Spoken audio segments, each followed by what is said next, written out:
So I'd say academically, first semester, I've been making progress. I've been passing the things that I need to pass, and hopefully exams is coming up, so I'll do well there as well. At UCT, for instance, there's a lot of different people, like a lot, and we all come from different backgrounds and stuff, and we basically practically, you're actually forced to like put your differences aside and just work with people, because I mean, what else are we gonna do? We all came here to graduate, so obviously we're all gonna do what's needed to be done to graduate. So I have learned that lesson that I've learned in that story about putting your differences aside and finding commonality. I still do it every day, because my best friend, she's from Zimbabwe. We frequently find ourselves like using different terms for different things. So like I say something, she's like, what? Like for instance, a pom-pom, she says it's a scrunch. Now I never knew that, and I said it's a pom-pom and she never knew that.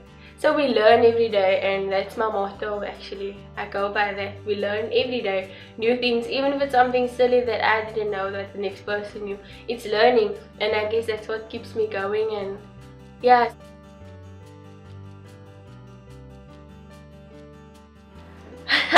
This fear is thanks to my daddy.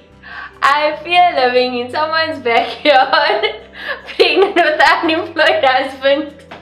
Okay, that's my biggest fear. My biggest fear is living in someone's backyard with children and an unemployed husband, and that I guess is the typical stereotype for colored women, colored people in our society.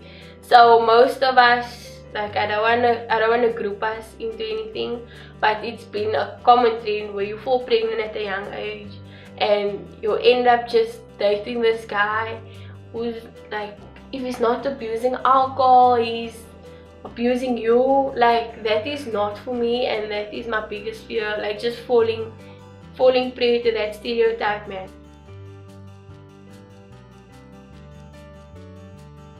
My biggest hope for my future is to help young girls like me, and girls that was even worse off than me, and just to help people generally. Like I want to fulfill that purpose in life, man.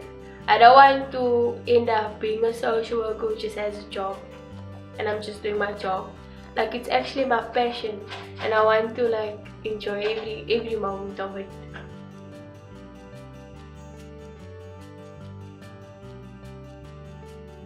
The major challenges I feel like South African youths are struggling with is having positive role models in the society.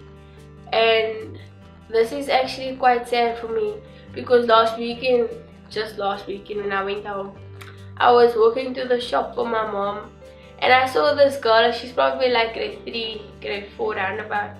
I'm not sure her age, it's probably like 8, 9. But she took a ball, she placed it in her stomach, and she was walking around rubbing it. And it shook me, because I was like, this is goals right now in this community for young girls, is to fall pregnant. And I mean, you know, that time you're not even on your period yet. You're supposed to be, you know what I'm saying? You're not living in that era of your life because you're exposed to all these other things.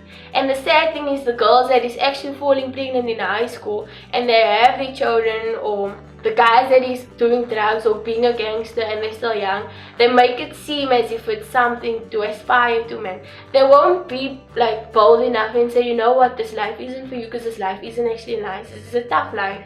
And that is sad, because we need people that will actually be real with the young ones out there that doesn't know what they're getting themselves into. We need them to be like, but this is not for you, man. This comes with a lot of responsibility. Whether the responsibility is you can lose your life at any age, if you're a gangster or if you're a pregnant mom or whatever, that's a lot of responsibility for 18 years. I mean, and it's very expensive.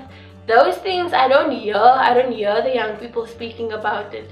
All I hear is, oh, baby's so cute, and they're just like, they're promoting the perks of it, like the beauty and the hype, and that is sad, because now we have little 8-year-old girls walking around wanting to be pregnant. Not physically like wanting to be pregnant at that age, but you know what I'm saying. That was sad for me. So I feel like that is an issue in the community. I can't speak for all communities, but this is what I saw in my community, and it's most common in most communities that I know of.